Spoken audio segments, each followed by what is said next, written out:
आओ हम यहोवा के लिए ऊंचे स्वर से गाएं, अपने उद्धार की चट्टान का जय जयकार करें। हम धन्यवाद करते हुए उसके सम्मुख आएं और भजन गाते हुए उसका जय जयकार करें, क्योंकि यहोवा महान ईश्वर है और सब देवताओं के ऊपर महान राजा है। पृथ्वी के गहरे स्थान उसी के हाथ में हैं और पहाड़ों की चोटियां भी उसी की हैं। समुद्र उसका है और उसी ने उसको बनाया और सब भी उसी के हाथ पर रचा है। आओ हम झुककर दंडवत करें और अपने कर्ता यहोवा के सामने घुटने टेकें, क्योंकि वही हमारा परमेश्वर है और हम उसकी चढ़ाई की प्रजा और उसकी हाथ की भेड़। आइए हम इबादत के शुरू में गीत गाएंगे। गीत नंबर 302 रोमन गीत की किताब।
हम अपने सरों को प्रार्थना में झुकाएं और अपने परमेश्वर से अपने दिल का हाथ अपनी तमाम आशीषों के लिए धन्यवाद दें और खुदा को अपने जीवन को अर्पण कर सकें।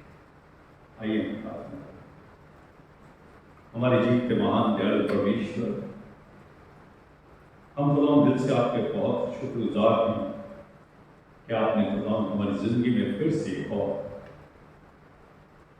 अवसर दिया कि हम आपके भवन में उपस्थित हैं। और ये खुदा आपका बहुत बड़ी आशीष है, आपका अनुग्रह है और आपका प्यार है कि हम आपके भवनों में पाए जाते हैं। हम बीते सप्ताह के लिए आपका पूरे दिल से धन्यवाद देते हैं कि बीते सप्ताह आप हमें से प्रेम के साथ रहे। आपने खुदा हमको अपनी आशीषों से भरपूर किया और खुदा आपने हमको अच्छी सेहत दी, तंदुरुस्ती दी। हम हर को आशीष जो आपने पूरे सप्ताह भर हमको दिए उसके लिए धन्यवाद देते हैं। और आज जबकि खुदा हम आपके घर में आए हैं इस उम्मीद को लेके कि हम आपकी आवाज़ को सुन सकें, अपने दिल के मुरादे आपके सामने रख सकें, हम प्रार्थना करते हैं प्रभु आप हमारे बीच में उपस्थित हों, हमारे होठों को और मन को शुद्ध कर दें ताकि खुदा जो भी हमारे मन से बात हमारे मन में जाती है वो खुदा ग्रहण योग्य हो, होठों से बात जो निकलती है वो शुद्ध हो खुदा, और आप हमारे बीच में उपस्थित हो। हमारे गीतों का गाना, हमारे वचन का पढ़ा जाना और खुदा वचन की जब हम सहभागिता करते हैं, वचन सुनते हैं, तो हमको खुदा को सुनने वाले काम दें और ग्रहण करने वाला मन दें कि हम खुदा आपकी आवाज़ को सुन सकें और ना केवल सुनने वाले हों और ग्रहण करने वाले। जितने लोग और भी आ रहे हैं खुदा उन्हें सबको आपके हाथों में सौंपते हैं। तो प्रार्थना करते हैं प्रभु आप उन्हें भी सुरक्षित लेकर आए। जहाँ जहाँ आज आपके नाम को लिया जाता है आराधनाएँ हो रही हैं, हमारी प्रार्थना है हर आराधनालय प्रभु आपकी सुरक्षा रहे, आपकी उपस्थिति है। ये प्रार्थना उद्धारकर्ता यीशु मसीह के नाम से मांगते हैं। आइए हम प्रातःकालीन और सायकालीन पुस्तिका को निकालेंगे और उसका सेक्शन 5 और सेक्शन 2 हम साथ साथ बोलेंगे। पृष्ठ संख्या 5 सेक्शन 2 से स्टार्ट करेंगे। हे प्रभु हमारे होठों को बोल दीजिए, हम आपकी स्तुति करेंगे। हे प्रभु हम प्रातः का आपसे ही प्रार्थना करते हैं, आप हमारी बात को सुनिए।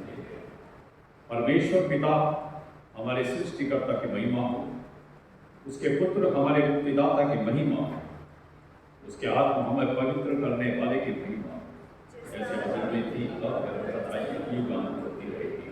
आमीन। हे सर्वसामर्थी प्रभु परमेश्वर आप पवित्र पवित्र पवित्र हैं, सर्व और पृथ्वी आपके ऐश्वर्य से पूर्ण है, परम नाम में आपकी स्तुति। हम सेक्शन 3 में जाएंगे। हम सब शक्तिमान परमेश्वर के सामने दीनता से अपने पापों को स्वीकार करें। हम इस प्रार्थना में सम्मिलित होंगे। हे परम पवित्र और परम दयावान परमेश्वर, हम मानते हैं कि हमें मन वचन और कर्म से तथा भलाई न करने के कारण आपके विरुद्ध और एक दूसरे के विरुद्ध पाप किया। इसलिए हम आपसे प्रार्थना करते हैं कि आप हम पर दया करें और हमारे पापों को क्षमा करें। इस समय होगा कि बाइबल का पहला पाठ हमारे सामने पढ़ा जाए।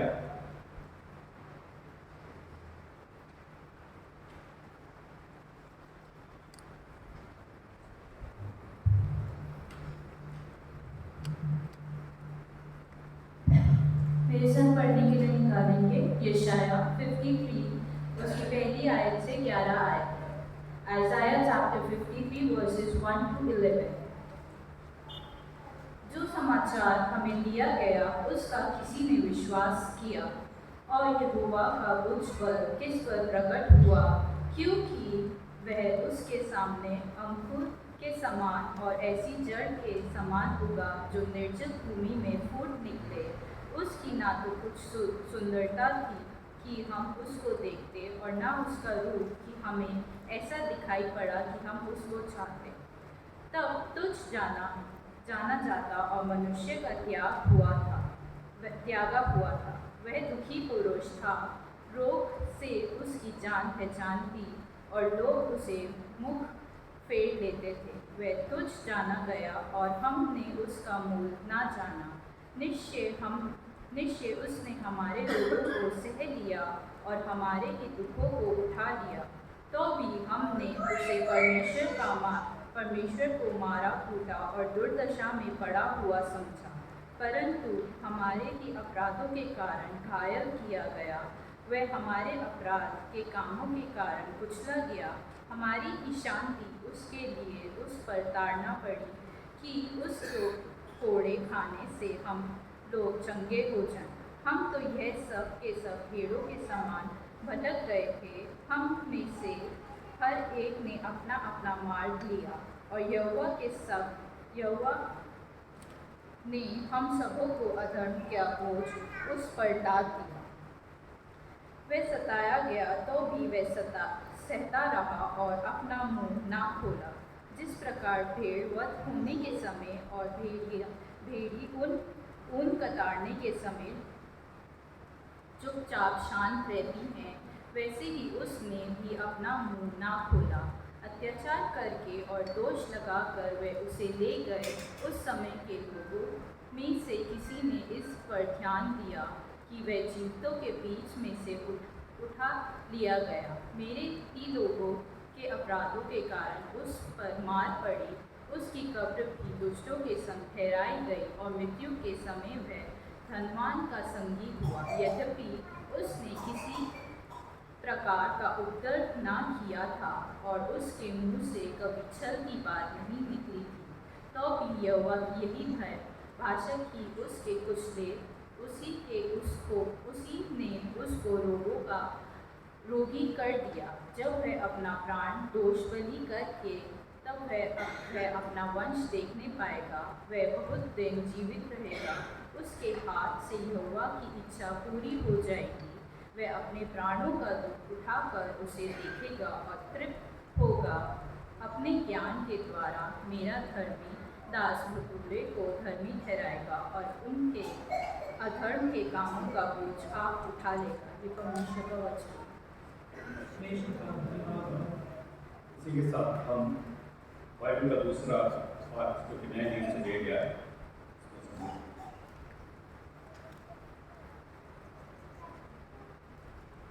मेरे साथ पढ़ने के लिए निकालेंगे नए नियम से पहला कुरिन्थियों उसका 4वां अध्याय उसकी 7वीं आयत से 14वीं आयत तक। 1 Corinthians chapter 4 verses from 7 till verse 14।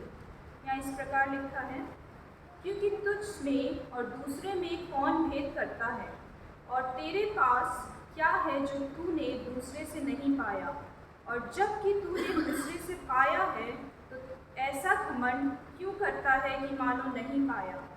तुम तो तृप्त हो चुके, तुम धनी हो चुके, तुमने हमारे बिना राज्य किया। परंतु भला होता कि तुम राज्य करते, कि हम भी तुम्हारे साथ राज्य करते। मेरी समझ में परमेश्वर ने हम प्रेरितों को सबके बाद उन लोगों के समान ठहराया है जिनकी मृत्यु की आज्ञा हो चुकी है, क्योंकि हम जगत और स्वर्गदूतों और मनुष्यों के लिए एक तमाशा ठहरे हैं।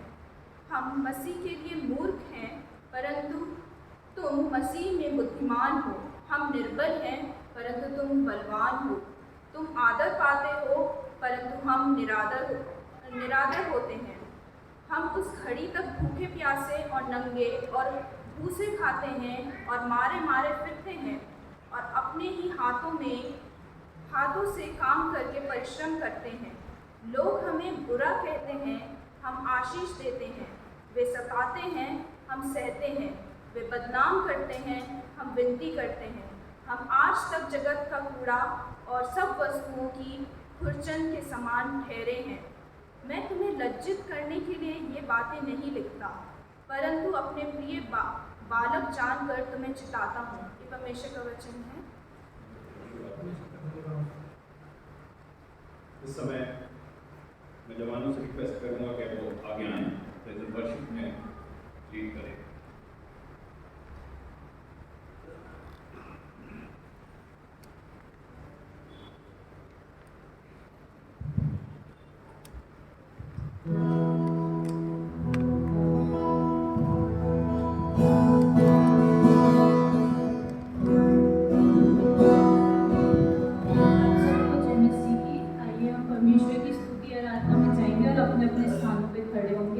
एक छोटी प्रार्थना करेंगे। धन्यवाद धन्यवाद धन्यवाद करते परमेश्वर पिता सच्चे दिन के लिए परमेश्वर पिता जो आपने हमें ये दिन दिया परमेश्वर पिता कि हम यहाँ इकट्ठे होने वाले हो सके परमेश्वर पिता और आपके नाम को ऊंचा उठाने वाले हो सके परमेश्वर पिता। धन्यवाद देते हैं परमेश्वर पिता जब हम आपके गीतों को गाते हैं परमेश्वर पिता वो सिर्फ आपके नाम को ऊंचा उठाने वाले हो सके परमेश्वर पिता और आपके नाम को महिमा मिलने वाली हो सके परमेश्वर पिता। हम अपने मुंह को खोल के गाते हैं परमेश्वर पिता सिर्फ आप परमेश्वर पिता आपके जैसा कोई नहीं है परमेश्वर पिता। आप राजाओं के राजा हैं परमेश्वर पिता। आपने हमारे पापों का बोझ उठा लिया है परमेश्वर पिता। धन्यवाद देते हैं परमेश्वर पिता। धन्यवाद देते प्रार्थना करते परमेश्वर पिता जब हम आपके गीतों को गाते हैं परमेश्वर पिता आप अपनी उपस्थिति हमारे बीच में लेके आइए परमेश्वर पिता। आगे के पूरे समय को परमेश्वर पिता हम आपके हाथों में सौंपते हैं। छोटी विनती प्रार्थना यीशु मसीह के नाम से मांगते हैं।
Vamos ver.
वचन भजन संहिता 66 के 1 और 2 आयत में लिखा है, हे सारी पृथ्वी के लोगों, परमेश्वर के लिए जय जयकार करो, उसके नाम की महिमा का भजन गाओ, क्यों उसकी स्तुति करते हुए उसकी महिमा करो। आइए परमेश्वर की महिमा में एक गीत और गाएं।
आइए हम अपने सर को झुका के रखेंगे और परमेश्वर पिता का धन्यवाद करेंगे प्रभु, क्योंकि वो प्रभु जी इस योग्य परमेश्वर है और उन्होंने हमारे हर बोझ को उठाया है, हमारे पापों को अपने सर पे परमेश्वर ने उठाया है। हम उनका धन्यवाद करेंगे और उसकी स्तुति महिमा जो हमने करी है प्रभु जी, और उन्होंने हमें इस योग्य रखा है, उसके लिए धन्यवाद करेंगे।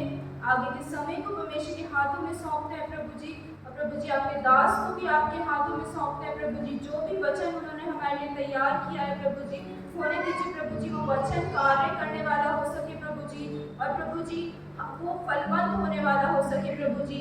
यहाँ पे मौजूद हर एक प्रभु जी जन के प्रभु जी हृदय से बातचीत करने वाला हो सके प्रभु जी, होने दीजिए प्रभु जी। आपके दास जब हमारे बीच में वचन को बांटते हैं प्रभु जी, तो उनके द्वारा प्रभु जी आपका पवित्र आत्मा हमसे बातचीत करे प्रभु जी।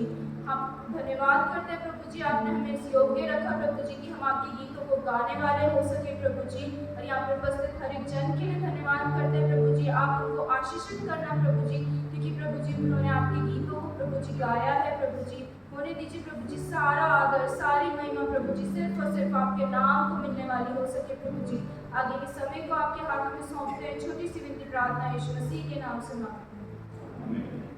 इससे पहले कि हम वचन में जाएं, हम लोग अपने विश्वास का अंगीकार करें जो पृष्ठ संख्या 8 और सेक्शन 12 में पाया जाता है।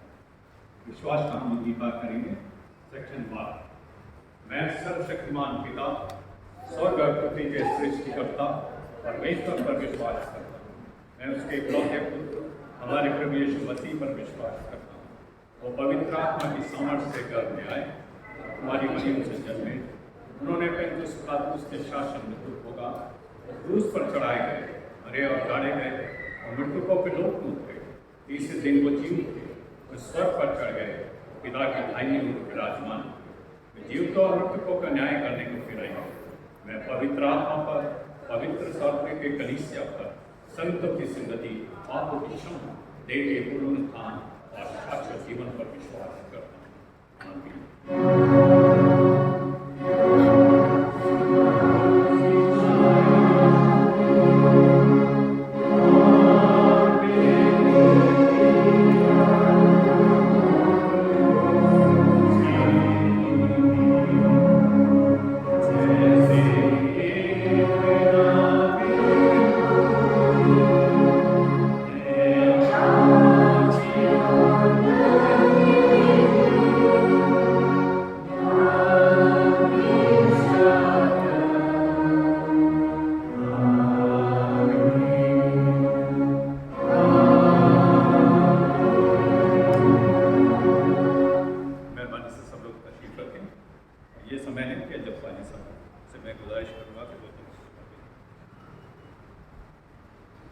इंजील का पाठ पढ़ा जाएगा और सब अपनी अपनी जगहों पर खड़े हो सकते हैं इंजील के पाठ के लिए।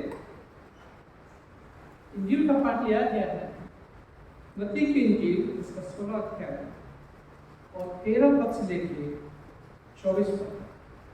The Holy Gospel is found in the Gospel according to Saint Matthew chapter 16 on verses 13 till verse 24.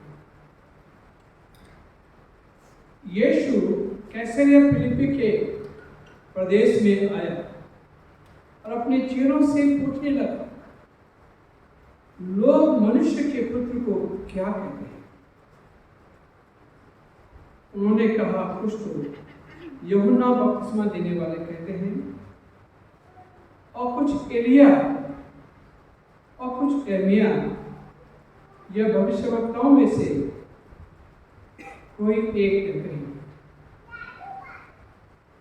उसने उनसे कहा, परंतु तुम मुझे क्या कहते हो? सिमोन पतरस ने उत्तर दिया, कि जीवते परमेश्वर का पुत्र मसीह है। यीशु ने उसको उत्तर दिया, हे सिमोन योना के पुत्र, तो धन्य है, क्योंकि मांस और लहू ने नहीं परंतु मेरे पिता ने जो स्वर्ग में है ये बात तुझ पर प्रकट की है। और मैं तुझसे कहता हूं कि तू पतरस है और मैं इस पत्थर पर अपनी कलीसिया बनाऊंगा और अधोलोक के फाटक उस पर परवड़ना होंगे।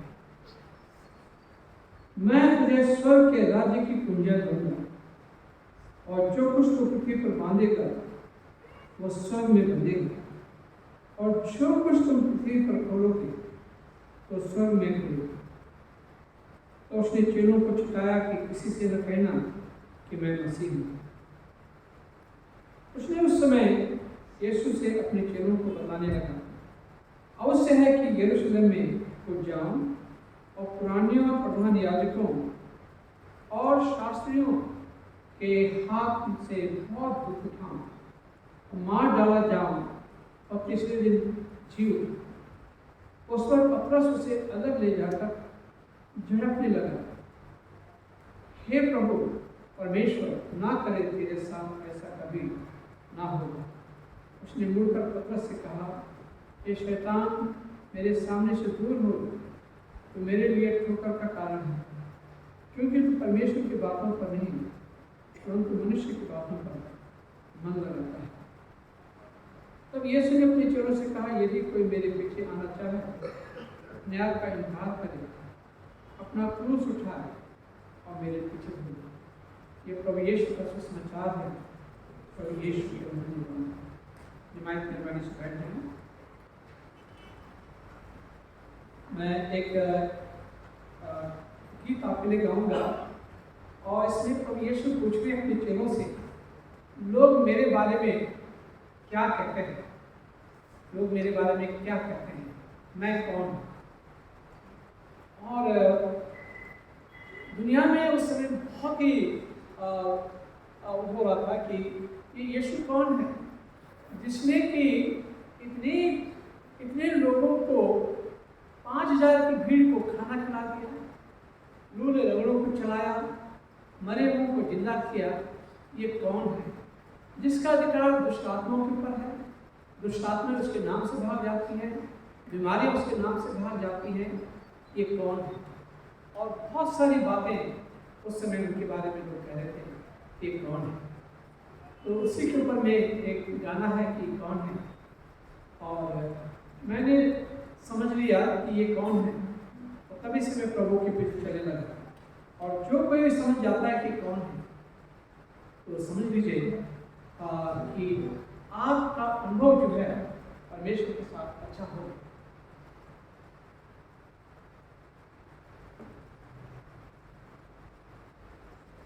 मैंने पहले भी गीत गाया होगा,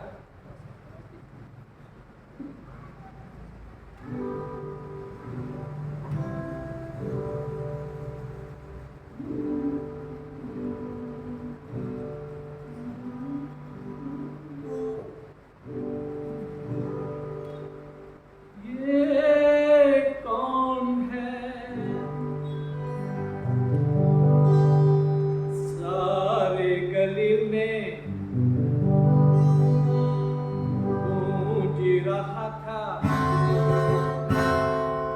मानव के सारे मोहों पे।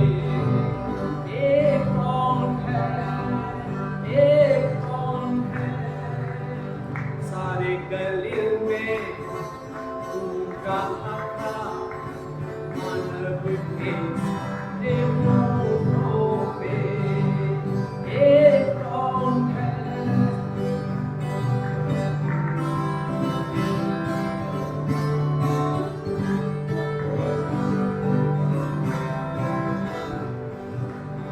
गहरे सागर की उठती लहरों को अपनी आज्ञा से थमा दिया। गहरे सागर की उठती लहरों को अपनी आज्ञा से थमा दिया। चंचल दिलों को तसल्ली देकर, चंचल दिलों को तसल्ली देकर सच्ची शांति को देता है। एक कौन है, एक कौन है, सारे गली में गूंजा था मानव के सारे मोहों पे। एक कौन है,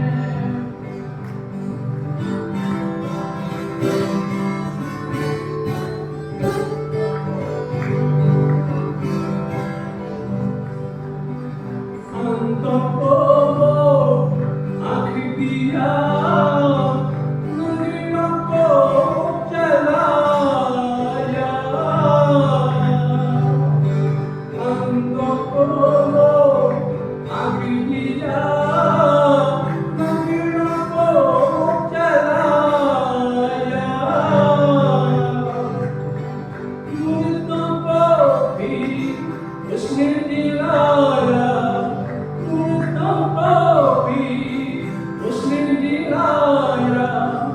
मुर्दों से वो जी उठा। एक कौन है, राजाओं का राजा, एक कौन है, प्रभु का प्रभु, एक कौन है, मेरा उद्धारकर्ता, जो कि आज से 2000 वर्ष पूर्व इस दुनिया में आया, तो हमारे पापों के लिए मारा गया और तीसरे दिन बाद जी उठा और आज वो जिंदा परमेश्वर है। एक दिन मैं भी संसार में बुरा भटका मुसाफिर था, और जब से प्रभु यीशु मेरे जीवन में आया, प्रभु यीशु ने मेरे जीवन को बदल दिया। और इसलिए मैं आज गा सकता हूँ एक कौन है, क्योंकि मैंने यीशु को अपने जीवन में अनुभव किया। फूला फटिका राही मैं था, आशा बिना इस दुनिया में। फूला फटिका राही मैं था, आशा बिना इस दुनिया में। जब से मेरे यीशु जी आए, जब से मेरे प्रभु जी आए, बुला लिया अपनी बाहों में। एक कौन है, एक कौन है, सारे गलील में घूम रहा था मानव के सारे मोहों पे। एक कौन है, एक कौन है, कोई नहीं, सिर्फ यीशु है और कोई नहीं।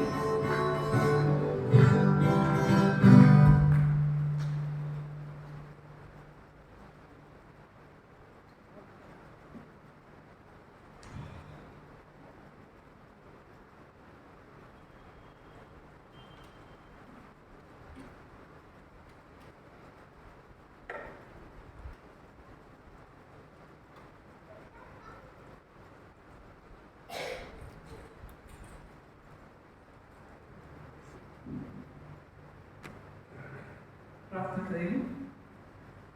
प्रभु यीशु, हम धन्यवाद देना चाहते हैं।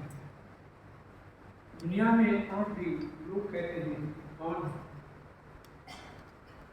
परंतु जो आपको पा लेते हैं, जो आपको समझ लेते हैं, अनंत जीवन मिलता है। जो आपको नहीं समझ पाते हैं, प्रभु वो यूं ही अपना जीवन बर्बाद कर देते हैं। हम हृदय से प्रभु आपके बारे में कि आप हमारे जीवन में आए और आपने हमारे जीवनों को बदला। धन्यवाद देना चाहते हैं साइमन पीटर के लिए और उसके लिए जो इस बात को समझे कि आप कौन हैं और उन्होंने जवाब दे दिया कि तू मसीहा है। आज के इस वचन को हम आपके हाथ में रखते हैं। प्रभु अपने वचन के द्वारा आप हम सबसे इस दुआ को सुना कबूल कर आपके बेटे प्रभु यीशु के नाम से। परमेश्वर का धन्यवाद हो आपके दिन के लिए। और ये वचन जो भी पढ़ा गया है, इसमें ये था कि यीशु से आपने चेलों से पूछा यीशु कि मेरे बारे में लोग क्या कहते हैं, मेरे बारे में लोग क्या कहते हैं, मेरे बारे में ख्यालात क्या है। और उसके बाद जो है प्रभु यीशु अपने चेलों से पूछता है तुम मेरे बारे में क्या समझते हो, मैं कौन हूँ, तुम मुझे कितना जाने हो, तुम कितने सालों मेरे साथ रहे हो, तुम मुझे कितना जाने हो, क्या जान के तुम मुझे भूल गए हो, उन रोटियों को भूल गए हो तो जो तुमने रोटी और मछली खाई थी, 5000 की भीड़ को मैंने खिलाया था, तुम भूल गए थे जब तुम पानी में डूब रहे थे और मैंने तुम्हें उसे सागर में से बचाया, लेक में बचाया। तुम उस बात को भूल गए कि मैंने किन किन कैसे कैसे चमत्कार किए, तो लोग अक्सर भूल जाते हैं। और मैंने लिखा डोंट फॉरगेट थिंग्स, कुछ भी हो जाए, सब कुछ भूल जाए, परंतु यीशु को कभी नहीं भूलना चाहिए, क्योंकि यीशु ने कभी नहीं भूलता है। Who do you say that I am? आज सवाल हमें से प्रत्येक से यीशु कर रहा है कि तुम क्या कहते हो मेरे बारे में। क्या मैं एक बुखार को ठीक कर सकता हूँ, या छोटी छोटी बीमारियों को ठीक कर सकता हूँ, या छोटी छोटी बातों को ठीक कर सकता हूँ और कुछ नहीं कर सकता हूँ। तो लोग इस बारे में नहीं समझते हैं कि यीशु क्या है। लोग बड़े बड़े फैसले खुद ही ले लेते हैं। मसीह कलीसिया के लोग जो हैं, विश्वासी लोग जो हैं, जो अपने आप को विश्वासी कहते हैं, बड़े बड़े फैसले आप ले लेते हैं। जैसे शादी ब्याह के फैसले हैं, पहले खुद चुन लेते हैं और कह लेते हैं, फादर साहब से कहते हैं फादर साहब दुआ करो। फिर फादर साहब क्या दुआ करेगा? जब आपने खुद ही फैसला कर लिया, खुद ही चुन लिया है, तो उसमें क्या करना है? सारी जिम्मेदारी आपने अपने ऊपर ले ली, तो फादर साहब को उनकी ड्यूटी है, इसलिए दुआ कर लेते हैं। और उसके बाद में जो फैसले लेते हैं, उन फैसलों में जो है समस्याएं आती हैं, बहुत जल्दी डिवोर्सेस भी हो जाते हैं, बहुत जल्दी फैमिली टूट जाती हैं, और बहुत जल्दी सब कुछ खत्म सा होने लगता है। तो कहना मैं ये चाहता हूँ, आज का वचन ये कहना चाहता है कि हम यीशु को समझें और जो कुछ हमने सोच रखा है अपने जीवन के लिए, अपने परिवार के लिए, अपनी कलीसिया के लिए, अपने समाज के लिए, अपने देश के लिए, सब जो कुछ भी सोचा है उसे हम प्रभु के हाथ में रखते हैं। और जब प्रभु के हाथ में रखते हैं, प्रभु ब्लेस करता है, उसे मल्टीप्लाई करता है और परमेश्वर जो है आशीष देता है। यहाँ पे जब यीशु ने कहा कि लोग मेरे बारे में क्या कहते हैं, तो कुछ ने कहा कि लोग कहते हैं कि ये जो है भविष्य वक्ता है, और जो आने वाला था एक वो है। जो एलिया है, कुछ लोग कहते हैं एलिया है। और यूरोप सोचता था कि शायद ये एलिया को मैंने मारा था कॉन्सियस, और इसलिए उसे लगा कि एलिया जी उठा है, ना सॉरी जॉन द बैप्टिस्ट जी उठा है, जॉन द बैप्टिस्ट को मैंने मारा इसलिए वो जी उठा है। तो कुछ लोग यूहन्ना बपतिस्मा देने वाला यीशु को कहते थे, कुछ लोग एलिया कहते थे। और पुराने नियम में भविष्यवाणी की मैं एलिया जैसे तुम्हारे पास भेजूंगा, ये भविष्यवाणियाँ थी। तो कुछ लोग जो कहते थे ये एलिया है, ये जॉन द बैप्टिस्ट है। और मलाकी 4-5 में पढ़ते हैं, और उसमें भी लिखा है मलाकी की भविष्यवाणी की किताब में कि मैं एलिया के तौर तुम्हारे पास भविष्यवक्ता भेजूंगा। और तब हम यहाँ देखते हैं कि यीशु जो है कहते हैं कि लोग मेरे बारे में कुछ भी कहें, उससे मुझे कोई मतलब नहीं है कि लोग मेरे बारे में क्या कहते हैं, परंतु तुम मेरे अनुयायी हो, मेरे पीछे चलने वाले हो, तुम मेरे बारे में क्या सोचते हो, मेरे बारे में क्या सोचते हो? तो पतरस ने जवाब दिया, you are Messiah the son of the living God. तो मसीहा है और सीधे परमेश्वर का पुत्र है। उसने पहचान लिया, उसने कह दिया कि तू मसीहा है और तू सीधे परमेश्वर का पुत्र है। एक साथ भी कह सकते थे, और चेले कह सकते, एक साथ भी कह सकते थे कि तू मसीहा है। जैसे बच्चे होते हैं और बच्चों को पूछते हैं और बच्चों को आता है तो एक साथ लोग हाथ खड़ा कर देते हैं और एक साथ बोलना भी शुरू कर देते हैं। परंतु यहाँ पे किसी के पास जवाब नहीं था, और चेलों के पास जवाब नहीं था कि ये कौन है, और उनके पास कोई जवाब नहीं था। परंतु एक इकलौता पतरस ऐसा था जो कहने लगा, you are the son of the living God, you are the son of the living God. और उसके बाद जो है उसमें लिखा है प्रेरितों के काम, उसका 4 अध्याय उसके 12 पद में लिखा है, और किसी दूसरे के द्वारा उद्धार नहीं, क्योंकि स्वर्ग के नीचे मनुष्यों में और कोई दूसरा नाम नहीं दिया गया जिसके द्वारा उद्धार पा सके। कोई दूसरा नाम नहीं है। इस बात को साइमन पीटर, साइमन पतरस इस बात को समझ गया था, सिमोन पतरस समझ गया था कि स्वर्ग के नीचे और पृथ्वी के ऊपर में मनुष्य के बीच में सिर्फ और सिर्फ एक नाम है जिसके द्वारा उद्धार मिल सकता है। तो बहुत बड़ी बात है। हम छोटी छोटी बातों की उम्मीद करते हैं यीशु से कि ये हो जाएगा, वो हो जाएगा, और हम इसे ब्लेसिंग समझते हैं। मैं कल एक कहानी पढ़ रहा था, मैं अपने बारे में भी सोच रहा था कि प्रभु मैं क्यों ऐसा बीमार हो जाता हूँ। अब तो मैं एक कहानी पढ़ रहा था, कहानी कहाँ से थी कि एक महिला थी, तो बहुत बीमार हो गई,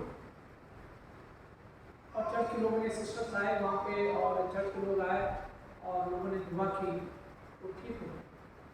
उसका नतीजा ये हुआ कि वो चर्च में बहुत एक्टिवली पार्टिसिपेट करने लगी, वो बहुत खुश थी, और चर्च के लिए भी जो कुछ उससे मन पड़ता था वो करती थी, इवांजेलिज्म के लिए जो कुछ उससे हो सकता था। फिर उसके बाद क्या होता है कि एक बार फिर बीमार हो जाती है, और इतनी बीमार होती है कि कहती प्रभु तुम्हें इतनी आशीषें मुझे दी हैं और अब मैं फिर बीमार हो गई हूँ, ऐसा क्यों है मेरे सामने, ऐसा क्यों है? और तब मुझे उस कहानी से पता चला कि परमेश्वर हमारे में सिखाना मांगता है। यीशु ने तुम्हारे लिए कोड़े से इतनी दुख तकलीफ से सही, ठीक है, हर समय इसी को ब्लेसिंग देते रहते हैं कि हमें ये मिल गया, हमें वो मिल गया, हमें चंगाई मिल गई, परंतु हम इस बात को नहीं समझते हैं कि सबसे बड़ी बात जो हमारी घटना जो हमारे जीवन में हुई है, यीशु ने हमें उद्धार दिया और हम मसीह हैं, और मसीह ने हमें अपना लिया है, हमें अपने लेपालक पुत्र और पुत्र बना दिया। इस बात को नहीं समझते। तब उस बहन को समझ में आए कि मैं इन्हीं चीज़ों को ऐसे समझ रही थी कि मैंने फ्रिज मांगा, फ्रिज दे दिया, गाड़ी मांगी, गाड़ी दे दी, घर मांगा, घर दे दिया, और इन्हीं चीज़ों को मैं आशीष समझने लगी। परंतु आशीषें इससे भी ज़्यादा बढ़कर है, इससे भी ज़्यादा आशीषें बढ़कर है। तो यहाँ पे पौलुस भी कहता है, स्वर्ग के नीचे पृथ्वी के ऊपर में सिर्फ एक नाम है जिसके द्वारा उठा, जिसके द्वारा आशीष मिल सकती है आपको, हमको, दुनिया को आशीष मिल सकती है, जिसके द्वारा लोगों के जीवन बदल सकते हैं, वो नाम सिर्फ यीशु है और कोई नहीं। इसलिए यीशु नाम को समझना बहुत जरूरी है। मैंने सर एक कहानी पहले बताई कि आपको, एक बात की बात है, एक फिलोसफर जो था वो नाव में बैठा हुआ था और नाव वाला नाव चला रहा था। तो फिलोसफर जो है बहुत पढ़ा लिखा इंसान, फिलोसफर कहने लगा, क्या तुमने आर्कियोलॉजी के बारे में सुना है? बोला नहीं सर। जियोलॉजी के बारे में सुना? नहीं सर। थियोलॉजी के बारे में सुना? नहीं सर। बोला यू आर रॉन्ग केस, है ना। एंथ्रोपोलॉजी के बारे में सुना? नहीं सर, नहीं सुना। तो बहुत देर हो गई सब पूछते पूछते, और वो नाव चलाया जा रहा बेचारा। तो एकदम से नाव डगमगाने लगी, अचानक से थोड़ा तूफान आया, नाव डगमगाने लगी और डूबने लगी। तो नाव वाला कहने लगा, sir do you know how to swim? तैरना आता है आपको? बोला नहीं। बोला यू आर कॉन्फियस। अगर हम सब कुछ समझ लेते हैं, सब कुछ जान लेते हैं और यीशु की ताकत, यीशु की सामर्थ को नहीं समझते हैं, तो सब कुछ बेकार है, सब कुछ बेकार है। तो स्वर्ग के ऊपर पृथ्वी, न स्वर्ग के नीचे पृथ्वी के ऊपर में, और मनुष्य के बीच में सिर्फ एक ही नाम है, और जिसके द्वारा ये था थियोलॉजिकल। और प्रैक्टिकली ये है, good confession means nothing if we are not willing. यदि हम मानते हैं कि यीशु ही परमेश्वर है और उस पर भरोसा नहीं करते, यीशु ही परमेश्वर है, उस पर भरोसा करना आना चाहिए। हमारी दुख तकलीफ परेशानी में हमें भरोसा करना चाहिए, हमारे परिवार के लिए हमें उस पर भरोसा करना चाहिए। अगर हम ये मानते कि यीशु ही परमेश्वर है, परंतु ऐसे समय में हम डगमगा जाते हैं और विश्वास की कमी हमारे अंदर आ जाती है। इसलिए जो है, जो कुछ हम पढ़ते हैं या सुनते हैं, उस पर हम एक्ट करें, उस पर चलें। जो कुछ हम बोलते हैं, जो कुछ हम पढ़ते हैं, जो कुछ हम करते हैं, कहते हैं, उस पर हम चलें, तो ये बहुत अच्छा होगा हमारे लिए, हमारे व्यवहारिक जीवन के लिए, हमारे मसीह जीवन के लिए ये अच्छा होगा। मत्ती 7 उसके 21 पद में लिखा हुआ है, जो मुझसे हे प्रभु कहता है, उनमें से हर एक स्वर्ग के राज्य में प्रवेश नहीं है। हे प्रभु कहना काफी नहीं है, हालेलुया प्रेज़ द लॉर्ड कहना काफी नहीं है। और इस टर्मिनोलॉजी को कई लोग इस्तेमाल करते हैं, प्रेज़ द लॉर्ड, हालेलुया, है ना। गानों में भी, यहाँ तक मूवी के गानों में भी हालेलुया इस तरह के गाने होते हैं, और वो उसका मतलब समझते हैं कि नहीं समझते हैं, ये अलग होता है। तो हर कोई जो प्रभु प्रभु कहता है, उस स्वर्ग के राज्य में प्रवेश नहीं करता, चाहे वो पादरी हो, चाहे वो बिशप, चाहे बहुत ही स्ट्रॉन्ग पुराने क्रिश्चियंस क्यों हो, चाहे बहुत ही ज़्यादा थियोलॉजी के जानने वाले क्यों हो, तब तक वो स्वर्ग के राज्य नहीं जा सकते हैं। जो सिर्फ हे प्रभु कहते हैं, लिखा है, जो मुझसे हे प्रभु कहता है, उनमें से हर एक स्वर्ग के राज्य में प्रवेश नहीं करेगा, परंतु वही जो मेरे स्वर्गीय पिता की इच्छा करता है। जो कोई स्वर्गीय पिता की इच्छा पे चले, और उसकी इच्छा कहाँ मिलेगी? कलाम में। परंतु यदि आप कलाम पढ़ते हैं, यदि हम कलाम पढ़ते हैं, उस कलाम पे चलते क्यों नहीं? अगर हमने कलाम पढ़ा है तो उस पर चलते क्यों नहीं? क्योंकि एक एक डिटेल जो परमेश्वर चाहता है, यीशु भी चाहता है, वो कलाम लिखी है, और इसलिए इसे कहते हैं द वर्ड ऑफ गॉड। उसमें लिखा है यूहन्ना की इंजील उसका पहला अध्याय में लिखा, आदि में वचन था, वचन परमेश्वर था और वचन देहधारी हुआ। ये वही वचन है जो देहधारी हुआ, जिसकी आराधना स्तुति करते हैं। तो हम पढ़ते हैं और उसको उस पर अमल क्यों नहीं करते हैं, उस पर चलते क्यों नहीं है? ठीक है, यहाँ पे यीशु कह रहे हैं जो मुझसे ये प्रभु कहते हैं उनमें से हर एक स्वर्ग के राज्य में प्रवेश नहीं करता। हर एक स्वर्ग के राज्य में प्रवेश नहीं करता। अगर हे प्रभु कहते हैं और सच में कहते हैं, दिल से कहते हैं, तो हमारे जीवन में तब्दीलियाँ होंगी, हमारे जीवन बदल जाएंगे। लड़ाई झगड़े हमारे बीच में नहीं रहेंगे। हमारे लड़ाई झगड़े कोर्ट कचहरी में नहीं जाना चाहिए। गैर कौमों के बीच हमारी लड़ाई झगड़े नहीं जानी चाहिए। आपस में सुलह कर देनी चाहिए और जो बड़ा बुजुर्ग आपको समझाता है उसकी बात मान लेनी चाहिए। कई लोग आते हैं हमारे पास में, कहते हैं कि फादर साहब दिखा करे अपने झगड़े अपने पासवान के पास, अपने बुजुर्गों के पास नहीं, परंतु जब समझाते हैं तो उन बातों को नहीं मानते हैं। तो ऐसे काउंसलिंग का, ऐसे बुजुर्ग के पास आना, ऐसे कलीसिया के लीडर के पास आना और फिर उसकी बात को मानना, ये अजीब सी बात है। तो हर एक जो प्रभु कहता है वो स्वर्ग के राज्य में प्रवेश नहीं करेगा, परंतु वही जो मेरे पिता की इच्छा पर चलता है, जो कोई परमेश्वर की इच्छा पर चलता है, उसकी इच्छा को मानते हैं, वही लोग जो हैं स्वर्ग में। मत्ती 16 और 17 में लिखा है, सिमोन पतरस ने उत्तर दिया कि तो जीवते परमेश्वर का पुत्र मसीह है। उसको इस बात का अंदाजा हो गया तो जीवता परमेश्वर है, मरा हुआ परमेश्वर है। हम किसी मरे हुए परमेश्वर की आराधना नहीं करते। अक्सर इजराइल के लोगों में एक कमी थी, हमेशा बाल और असेरा की पूजा में चले जाते थे। वो जीवते परमेश्वर को छोड़ के इधर उधर चले जाते थे। यही बात हमारे अंदर भी है, हम मसीह के अंदर में भी है। हम लोग परमेश्वर की सामर्थ को जानते हुए भी हम इधर उधर भटक जाते हैं। कई लोग सलीम चिश्ती की दरगाह पे धागा बांध लेते हैं, कहीं टूट जाते हैं, कहीं सर नतमस्तक करते हैं, जो कि कलाम के शब्द खिलाफ।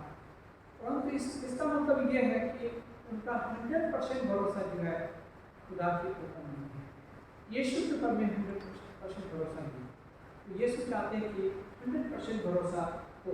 तो सिमोन पतरस ने उत्तर दिया कि तू जीवते परमेश्वर का पुत्र मसीह है। यीशु ने उसको उत्तर दिया कि हे सिमोन, यूहन्ना के पुत्र तू धन्य है, क्योंकि मांस और लहू ने नहीं, परंतु मेरे पिता ने जो स्वर्ग में है यह बात उसको प्रकट की है। पवित्र आत्मा ने तुझे प्रकट किया, मेरा पिता जो स्वर्ग में तुझे प्रकट किया। अगर यीशु को समझ लेते हैं तो समझ लीजिए यीशु का प्रकटीकरण जो है पिता की ओर से हुआ, पवित्र आत्मा की ओर से हुआ। तो यीशु को समझना बहुत जरूरी है। हम सब कुछ समझेंगे, दुनिया की सारी बातों में, टेक्नोलॉजी को भी समझेंगे, परंतु अगर यीशु को नहीं समझे ना तो बेकार।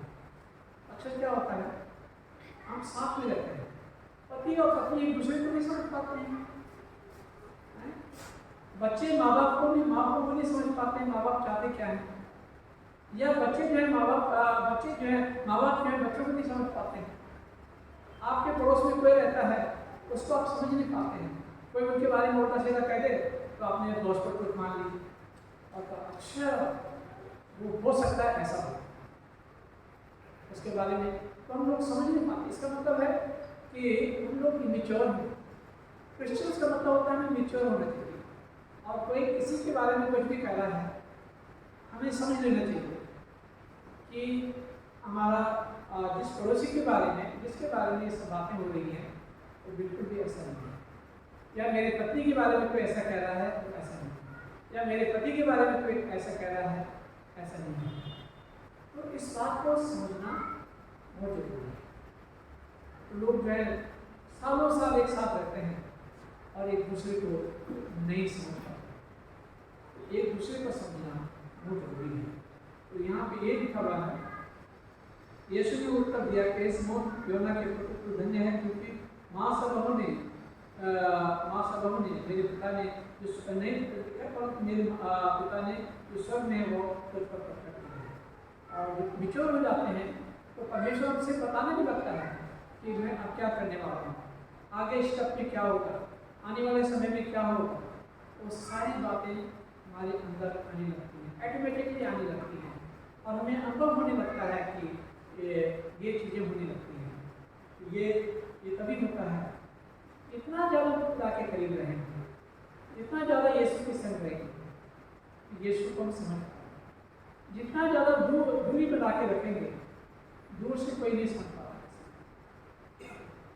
आपको लगेगा पालू साहब बड़े अच्छे हैं, या मुझे लगेगा आप बड़े अच्छे हैं, परंतु जब मैं आपके साथ रहना शुरू करूँगा तब आपको समझ में आएगा कि मैं कैसा हूँ, या आप मेरे साथ रहने लगेंगे और मैं आपको समझ पाऊँगा कैसा है। तो इसमें जो है, जब तक हम एक साथ नहीं रहते हैं तब तक हम एक दूसरे को नहीं करते।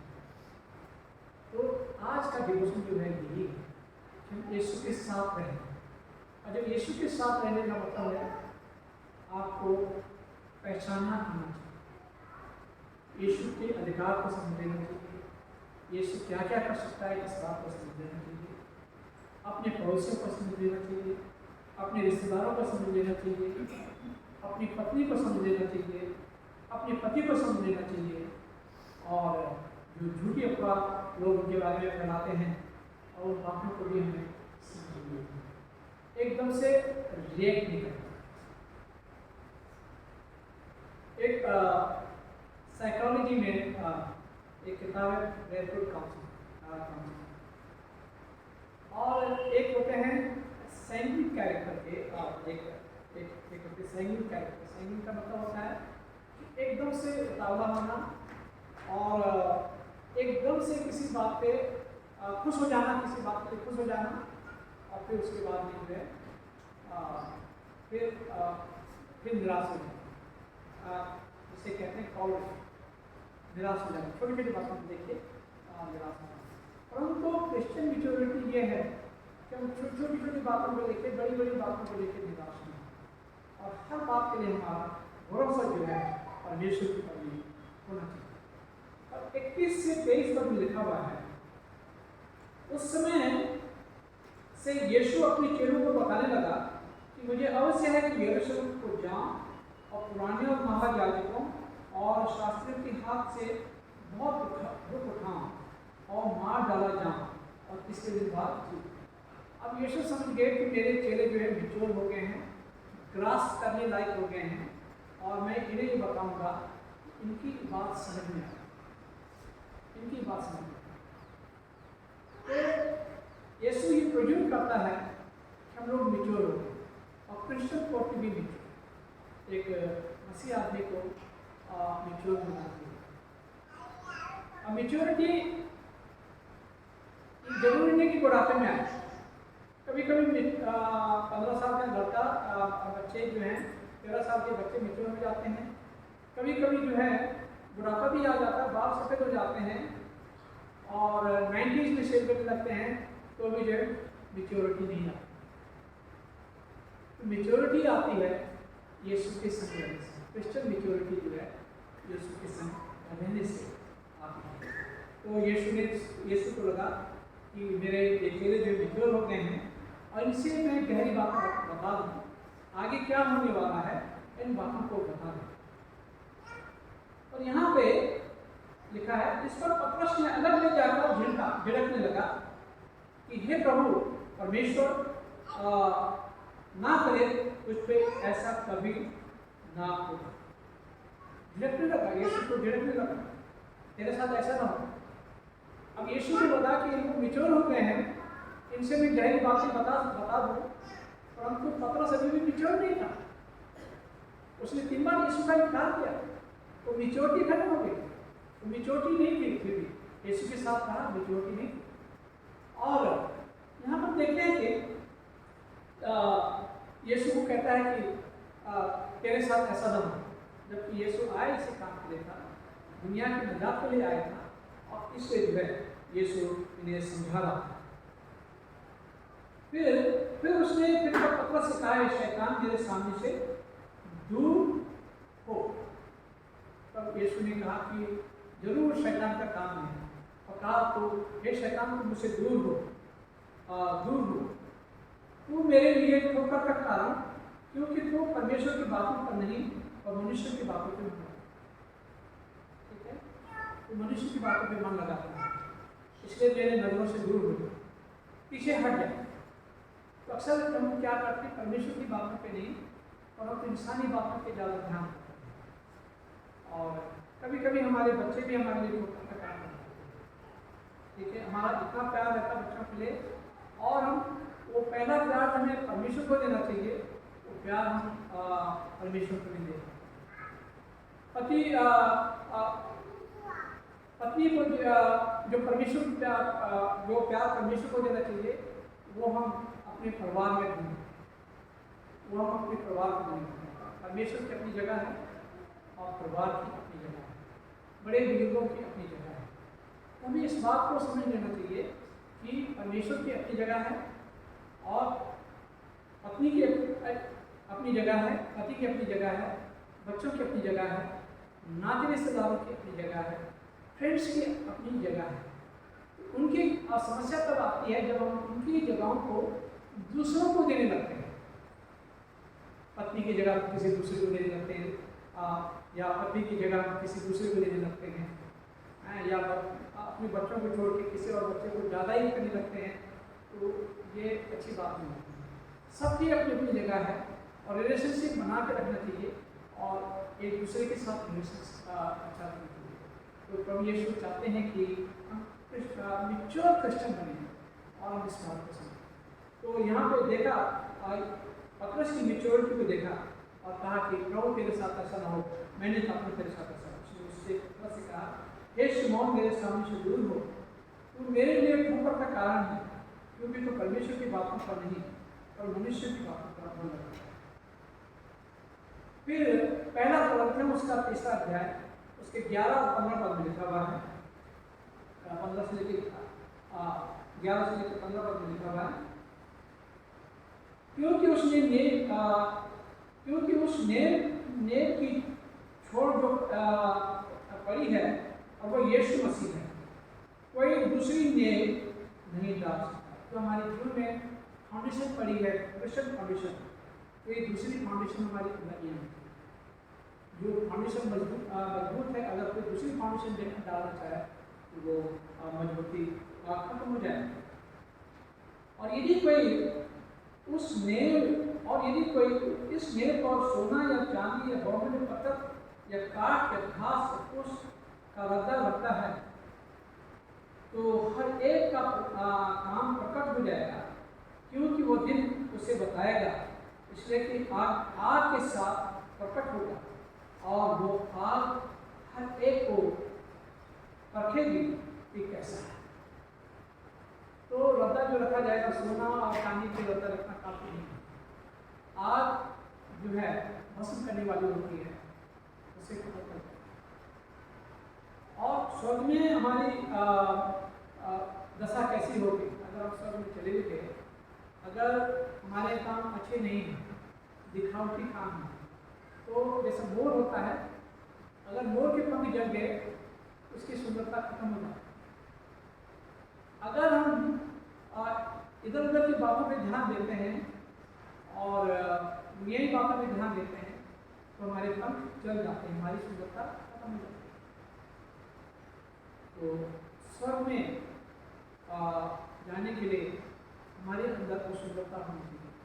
और सुंदरता जो है, वचन हमें सुसज्जित करता है, वचन हमें ब्यूटिफाई करता है, ताकि हम परमेश्वर की निगाह में अच्छे हों, सुंदर हों, भले हों। और लिखा है तो हर एक काम प्रकट होगा, क्योंकि वो दिन बताएगा, इसलिए कि आग के साथ प्रकट होगा, वो आग हर एक काम को परखेगा। जैसे लिखा है उसमें प्रॉब्लम लिखा है, तो उसी पर सिर्फ पनिशमेंट हो। तो आग जब तक सोना को आग में नहीं पाया जाता है, तो तब तक जो है पता नहीं चलता है कि सही सोना है। हर जरूर चीज जो है सोना नहीं है। फिर लिखा है जिसका काम उस पर बना हुआ स्थिर रहेगा वही मजदूरी पाएगा। जो मसीह में स्थिर रहेगा वही मजदूरी पाएगा। मतलब क्रिश्चियन स्टैबिलिटी हमारे अंदर होनी चाहिए, क्रिश्चियन मेच्योरिटी हमारे अंदर होनी चाहिए, और हमें यीशु को समझ लेना चाहिए कि यीशु कौन है और यीशु हमारे लिए क्या क्या कर सकता है, यीशु हमारे लिए क्या कर सकता है। Spiritually good confession and act of faith receives their motivation not from human wisdom, किसी इंसान की विजडम से नहीं मिलती मोटिवेशन, परंतु ये परमेश्वर की ओर से, पिता परमेश्वर की ओर से हमें मिलता है, और हम उसकी पुनरुत्थान की सामर्थ को जब समझते हैं, हम उसकी बात हमारी समझ में आती है। तो अगर हम यीशु को समझ लेते हैं कि ये कौन है, यीशु आप पूछ रहे हैं, पूछा पहले यीशु ने कि लोग मेरे बारे में क्या कहते हैं।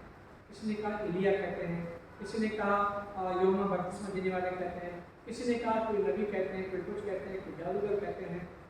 परंतु यीशु पूछने लगे, लोग मेरे बारे में कुछ भी कहते हैं, दुनिया के लोग कुछ भी कहते हो, उससे कोई मतलब नहीं है, परंतु तुम मेरे बारे में क्या कहते, तुम मुझे क्या समझते हो। और तब पतरस ने जवाब दिया था कि तुम मसीहा है और जीवते परमेश्वर का। ये बात हमारी समझ में आ जानी चाहिए कि जीवते परमेश्वर का पुत्र प्रभु यीशु है, और वो सामर्थी है जिसने पूरी दुनिया को, पूरी कायनात को बनाया है, जिसने आकाश के तारे, सूर्य चंद्रमा बनाई है, जिसने हमें बनाया है, जिसने इतनी बड़ी सृष्टि बनाई है, वो महान परमेश्वर यीशु है, वो महान परमेश्वर यीशु है। उसकी सामर्थ्य हमें समझ लेनी चाहिए। इसलिए इंसान की बनाई हुई चीज़ों पर भरोसा नहीं करना चाहिए, और उन चीज़ों की उपासना नहीं करनी चाहिए जो इंसान बनाता है, परंतु हमें उसकी आराधना करनी चाहिए कि दुनिया का मालिक, और एक दिन आएगा कि हम उसकी आराधना करेंगे। प्रकाशित पत्र में लिखा है, वहाँ स्वर्ग में जब जाएंगे तो वहाँ पर सूर्य और चंद्रमा की जरूरत नहीं होगी, वहाँ पे चर्च की भी जरूरत नहीं होगी, हैकर की भी जरूरत नहीं होगी, क्योंकि खुदावन वहाँ पर खुदावन यीशु को वहाँ पर रहेगा, रूप में सोगा, और हम सब वहाँ पर होंगे। वहाँ पे न रोना, न पलटना, न भूख, न प्यास, और हमेशा काल के हम परमेश्वर के साथ रहेंगे। तो परमेश्वर का धन्यवाद हो कि आप परमेश्वर ने हमें मौका दिया कि हम जो हैं और यीशु को समझें, और यीशु को दुनिया की भीड़ में भूलना चाहिए, दुनिया की शान और शौकत में भूलना चाहिए, दुनिया की हल्ला में, हल्ला में, या जो दुनिया में जो तमाम तरक्की हो रही है, चांद पे जा रहे हैं, कौन सी बड़ी बात की चांद पे जा रहे हैं। यहाँ की यीशु ने, परमेश्वर ने तो चांद को बनाया, आकाश के सूर्य चंद्रमा को बनाया, और घमंड करते हैं कि हम चांद पे चलेंगे या हम मंगल ग्रह पे जाने वाले हैं। परंतु यहाँ हमारे पास तो वो यीशु है जिसने आकाश के तारे, सूर्य चंद्रमा बनाया, हमें उस पर घमंड करना चाहिए। घमंड उस पर करना चाहिए कि परमेश्वर ने हमें अकल दी है, इस बात पे लोगों को घमंड करना चाहिए कि परमेश्वर ने अकल दी है, और इसीलिए हम चांद पे जा रहे हैं। इसीलिए टेक्नोलॉजी आगे बढ़ रहे हैं, टेक्नोलॉजी में आगे बढ़ रहे हैं। तो टेक्नोलॉजी को ज़्यादा इम्पोर्टेंस ना देके हम परमेश्वर को अपने जीवन में पहला स्थान दें और समझें कि यीशु कौन है, और लोगों को भी बताएं कि यीशु हमारे लिए क्या कर सकते हैं। इसलिए मैंने गाना गाया, ये कौन है, जो समय गरीब में गुजरा था, जगह जगह पर गुजरा था, आज पूरी दुनिया में हाँ हुआ है, और आज पूरी दुनिया में मसीहों पे सताव आ रहा है। लोग समझ रहे हैं, शैतान समझ रहा है कि परमेश्वर के लोग जो है बहुत ही ज़्यादा स्ट्रॉन्ग होते जा रहे हैं। परमेश्वर के लोग जो है यीशु को समझने लगे हैं कि वो किसी न किसी तरह से सताव ला रहे हैं, लोगों को परेशान करने के लिए कई प्लानिंग बना रहा है। घर में लोग दुआ नहीं कर सकते हैं, बड़ोजा बाबा आ जाएंगे, घर में लोग दुआ नहीं कर सकते हैं, अपने परिवार में भी अगर दुआ कर रहे हैं तो लोगों को लगेगा यहाँ चर्च हो रहा है। ये सारी समस्याएं हो रही है, और इससे भी ज़्यादा हो, परंतु हमारा ईमान प्रभु में मजबूत होना चाहिए। यीशु पे अगर मजबूत है तो कोई हमारा कुछ नहीं बिगाड़ सकता है। जैसे राजा दाऊद कहता है, Psalm 23 में कहता है, Even though I go through the valley of shadow of death, I will not fear of evil, because thou art is with me. क्योंकि जो मेरे साथ है उसने मैं किसी से नहीं डरता। और लेकिन दुनिया एक तरफ हो जाए, हम एक तरफ है, परमेश्वर हमारे साथ है, हमें डरने की कोई जरूरत नहीं। अगर दुनिया हमारे साथ है और परमेश्वर हमारे साथ नहीं है तो बड़ी दर्दनाक और खतरनाक है। इसलिए हमें खुश होना चाहिए कि हमारे साथ परमेश्वर है और परमेश्वर हमारी मदद करने की बिना समय दिया है। इसलिए परमेश्वर को भूलें।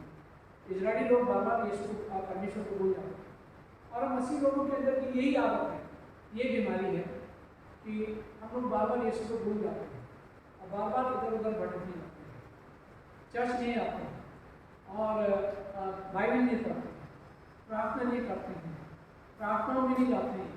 अभी क्रिश्चियन होम फेस्टिवल की मीटिंगें होंगी तो जिस घर में दुआ हो रही है सिर्फ कोई करवा लाते हैं, ये नहीं कि दूसरे लोग भी वहाँ पे जाए प्रार्थना में सम्मिलित हों।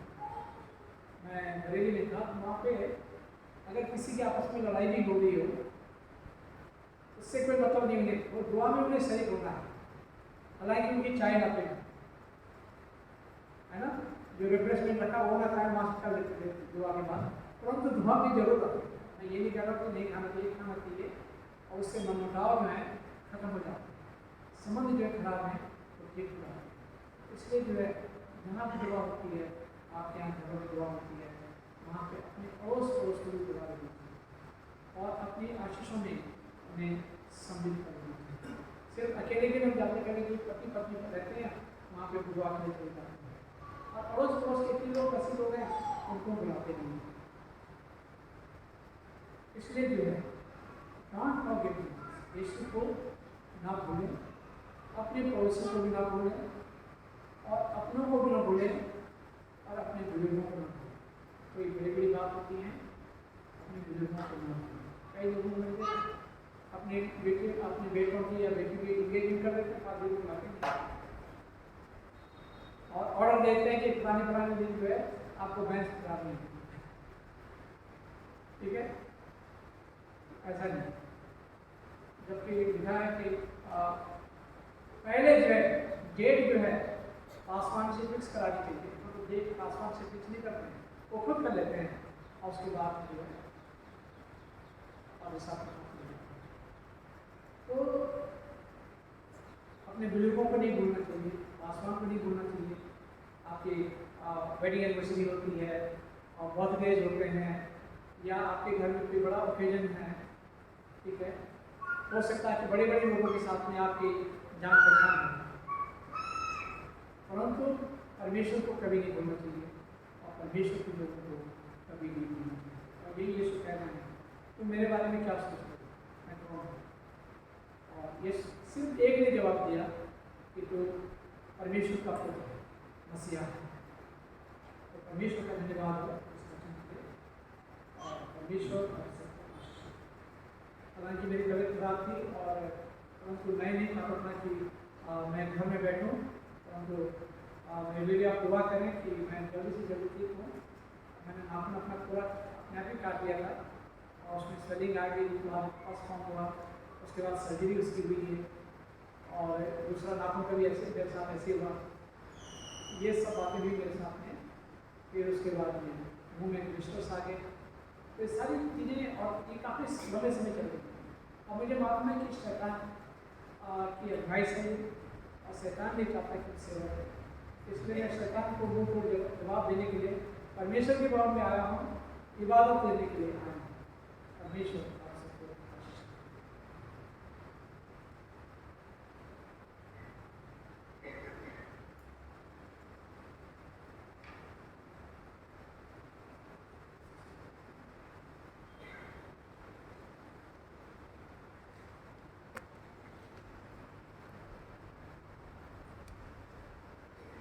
आप सबको जय मसीह की। आप सबका मैं इस बात में स्वागत करता हूँ। परमेश्वर आप सबको आशीष करे। हमारी लास्ट संडे की जो अपॉर्चुनिटी वो थी 12,932 थैंक्स गिविंग 1,560 रुपीज, प्लेस जो है 20,800 rupees, church maintenance 7,000 rupees, Sunday school 370 rupees, type 1,550 rupees, cemetery fund 800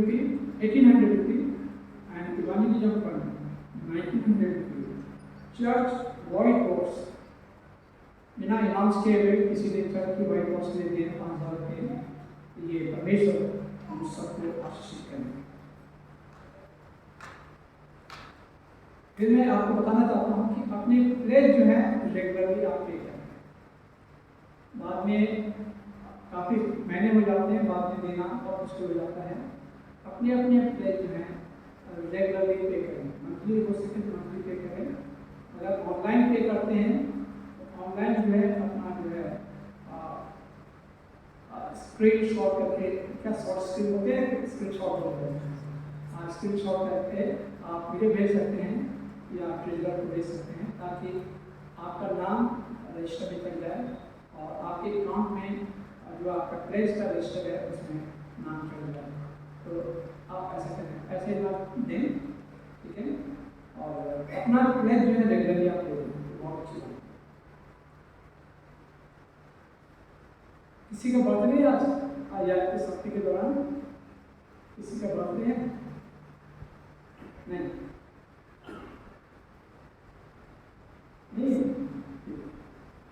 wedding anniversary, birthday,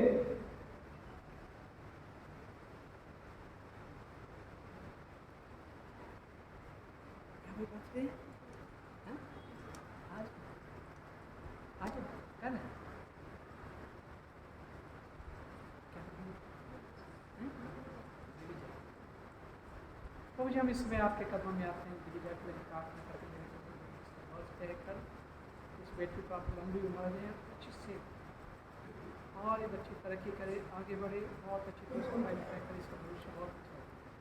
और इसका इसके पेरेंट्स को तो वो आपका संभाल और इसे लंबी उम्र अच्छी से इस दुआ को सुनकर कबूल कर आपके बेटे को यीशु के नाम से यीशु की बात दे।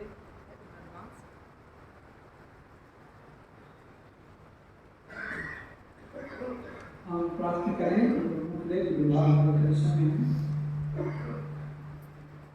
मिस्टर जेम्स प्रकट मसीह, मिसेस ग्रीन, मिसेस शोभा ग्रीन, ये काफ़ी समय से बीमार कर रही हैं और दुआ करें कि जल्दी से जल्दी सुखाई मिले, ऐसे हॉस्पिटल से डिस्चार्ज हो जाते हैं, कमजोरियाँ इन्हें इसलिए आप प्रार्थना करें।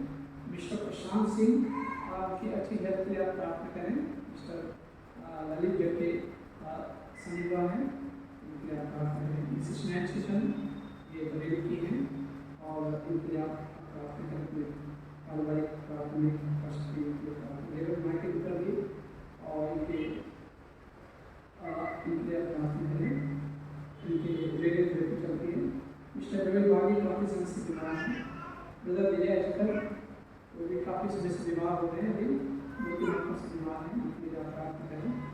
मिस्टर विजेंद्र प्रसाद, उनकी दोनों कितनी अफेक्टेड है, विकास करते हैं। मिसेस गिवलेट मैं की आप प्रार्थना करें। मिसेस एस्टर रॉबिन ये आगरा से हैं। मिस्टर सलीम मसीह ये संजय मसीह के पापा हैं और ये ग्रीन वेले में रहते हैं। और क्रिश्चियन परसिक्यूशन के लिए प्रार्थना करें, मसीह को सुधार आ रहा है। जितने हमारे कलीसिया में बुजुर्ग लोग हैं उनके लिए प्रार्थना करें और आम कोशिश के लिए अपने देश के लिए हम प्रार्थना करें। और 24 में जो इलेक्शन होने वाले हैं उसके लिए प्रार्थना करें। परमेश्वर सही गवर्नमेंट लाए ताकि लोगों को अपनी इच्छा के अनुसार परमेश्वर। तो मैं रिक्वेस्ट करूँगा मिसेस पैकेज साहब से कि प्रार्थना में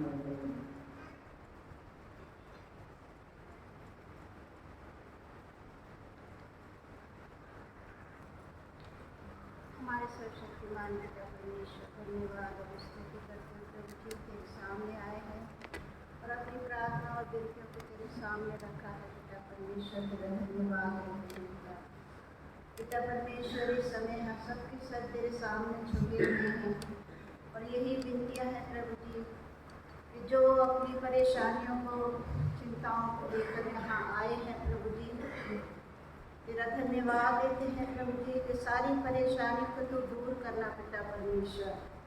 प्रभु जी हम तेरा धन्यवाद देते हैं सारी आशीषों के लिए, बरकतों के लिए खुदावन जो तूने हम सबको दी है पिता परमेश्वर। प्रभु जी इस समय हम अपने उन बहन भाइयों को याद करते हैं जो तकलीफ़ में हैं, परेशानियों में हैं, बीमारी के बिस्तरों पर हैं खुदावन, उन सब के साथ होना और अपना शिफा भरा हाथ खुदावन उन सब की ओर बढ़ाना खुदावन। मिस्टर जेम्स बरकत मसीह के लिए दुआ करते हैं खुदावन, जो सचमुच में खुदावन काफ़ी समय से बिस्तर में है खुदावन। पिता परमेश्वर तुझसे यही प्रार्थना है कि उनके ऊपर अपना हाथ रखना खुदावन, और ख़ास तौर से उनकी वाइफ के लिए दुआ करते प्रभु जी, जो उनकी सेवा करती हैं परमेश्वर, उनके साथ होना। मिसेस ग्रिम के लिए दुआ करते हैं खुदावन, तो उनके साथ भी होना और उनको अपने शिफा भरे हाथ से छूकर चंगाई देना पिता। तो हमारा मेहरबान परमेश्वर है। मिस्टर प्रशांत सिंह के लिए दुआ करते हैं खुदावन, हेल्थ इश्यूज़ के लिए दुआ करते हैं, उनकी जो भी परेशानियां हैं उन सब को तो दूर करना पिता। मिसेस नैन्सी चंद के लिए दुआ करते हैं खुदावन, खुदावन वो ठीक हो चुकी हैं, लेकिन खुदावन हम उनके लिए धन्यवाद की भेंट चढ़ाते हैं कि प्रभु तूने उन्हें चंगाई दी है। मिस्टर रेवरेंड माइकल मुखर्जी के लिए दुआ करते हैं खुदावन, प्यारे प्रभु जी वो तेरे सेवक हैं, तेरी प्रार्थना करते हैं, तेरी सेवा करते हैं परमेश्वर, उनके साथ होना। मिस्टर नोएल बागे के लिए दुआ करते हैं खुदावन, जो सचमुच में परमेश्वर बहुत समय से वो भी बिस्तर में है खुदावन, उनके परिवार के साथ होना जो उनकी सेवा करते हैं खुदावन। विजय आइजिकर के लिए दुआ करते हैं खुदावन, उनकी जो भी परेशानी है खुदावन आप बेहतर जानते हैं, सबके हाल तेरे सामने खुले हुए हैं परमेश्वर, खुदावन उनको छूना और चंगाई देना। मिस्टर वीरेंद्र प्रसाद के लिए दुआ करते हैं, जिनकी दोनों किडनी खुदावन इफेक्टेड है खुदावन, प्यारे परमेश्वर उनके ऊपर दया करना, अपना शिफा भरा हाथ फैलाना उनके ऊपर। इवलिन फ्रैंक के लिए दुआ करते हैं खुदावन, प्यारे प्रभु जी बहुत आस के साथ उनके लिए प्रार्थनाएं हो रही हैं परमेश्वर, उनको छूकर चंगाई देना पिता। मिस्टर एस्टर रॉबिन के लिए दुआ करते हैं खुदावन, उनके लिए भी यही दुआ है खुदावन, जो भी परेशानी है खुदावन उनको छू और चंगाई दे पिता परमेश्वर। मिस्टर सलीम मसीह के लिए दुआ करते हैं, जो कि ग्रीन वैली से खुदावन, प्यारे परमेश्वर जो भी उनकी दिक्कत है, बीमारी है या जिस्मानी कोई परेशानी है खुदावन, प्यारे परमेश्वर तू दया करने वाला हमारा पिता है। दुआ करते हैं खुदावन क्रिश्चियन जो भी परेशानियां आ रही हैं क्रिश्चियंस के ऊपर परमेश्वर, सताव है पिता परमेश्वर। पिता परमेश्वर तू हमारा वो परमेश्वर है जो दुआओं को सुनने वाला है, दुआओं को जवाब देने वाला है खुदावन। पिता परमेश्वर ये तो तेरे पवित्र शास्त्र में भी है कि तेरे लोगों पर परेशानियां आएंगी, लेकिन उनको जो आखिरी समय तक परमेश्वर उनको सहकर तेरे सामने खड़ा रहेगा परमेश्वर, वही विजयी होगा खुदावन। पिता परमेश्वर हम सब बुजुर्गों के लिए दुआ करते हैं, सबके लिए दुआ करते हैं, बॉर्डर पर अपने फोर्सेस के लिए दुआ करते हैं खुदावन, जो कि वहाँ रहकर सर्दी गर्मी बरसातों में खुदावन अपने देश की सेवा कर रहे हैं पिता परमेश्वर, उनको बहुत आशीष देना पिता परमेश्वर, उनके साथ रहना, उनकी रक्षा करना पिता परमेश्वर। प्रभु जी धन्यवाद देते हैं सारी बातों के लिए पिता परमेश्वर। प्रभु जी इस समय जितने भी तेरे बच्चे इस भवन में बैठे हुए हैं पिता परमेश्वर, उन सब के साथ होना, उनकी मुरादों को पूरा करना खुदावन। प्यारे परमेश्वर धन्यवाद हो आज के दिन के लिए, तेरे वचन को सुना परमेश्वर, तेरा शुक्र करते हुए इस प्रार्थना को मांगती हूँ यीशु के नाम से, आमीन।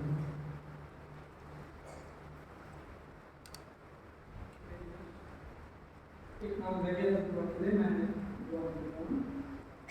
पिता परमेश्वर ने इसमें आपके कदमों में आपने खास करके मिसेस देववती पैट्रिक के लिए प्रोग्राम प्रार्थना करता हूँ, पुलिस पैट्रिक के लिए जबकि ने डेंगी हो गया है, अपना चंगाई वाला हाथ उनके ऊपर रखें, छेक को और चंगाई दें और जितने लोगों को देगी बुला है आपने चंगाई इस दुआ को सुनकर आपको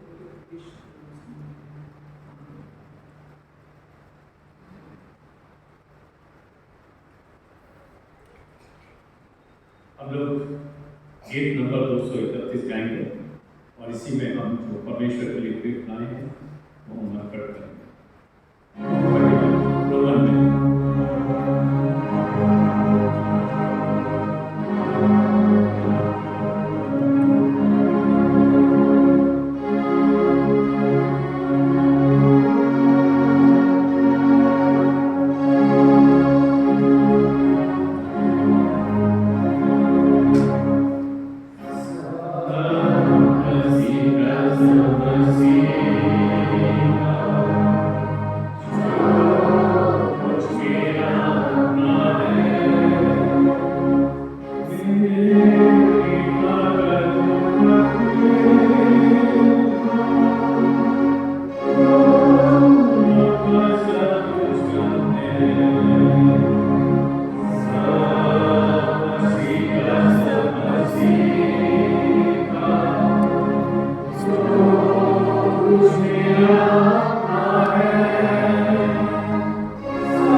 प्रार्थना करेंगे।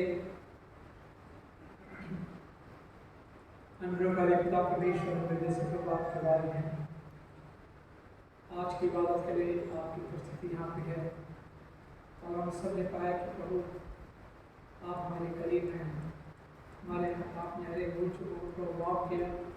हम हृदय से प्रभु आपके बारे में यहाँ पे यदि कोई बीमार है आपने चंगा इलाज करें, यदि कोई जरूरत में है उनकी जरूरत को पूरा करें, यदि कोई अशांत है तो आप शांति प्रदान करें और प्रभु मैं प्रार्थना करता हूँ ध्यान दे आपके बच्चों ने अपनी कमी घटी में से दिल खोल के आपके चरणों के लिए नाम दिया है। इस पर प्रभु आपकी बड़ी बरकत करो। इस दान को प्रभु अपने राज्य की बढ़ोतरी को इस्तेमाल करो।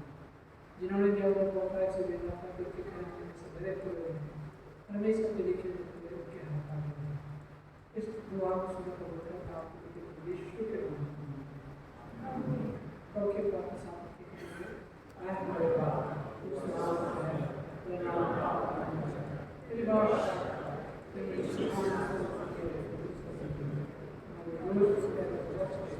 जिसका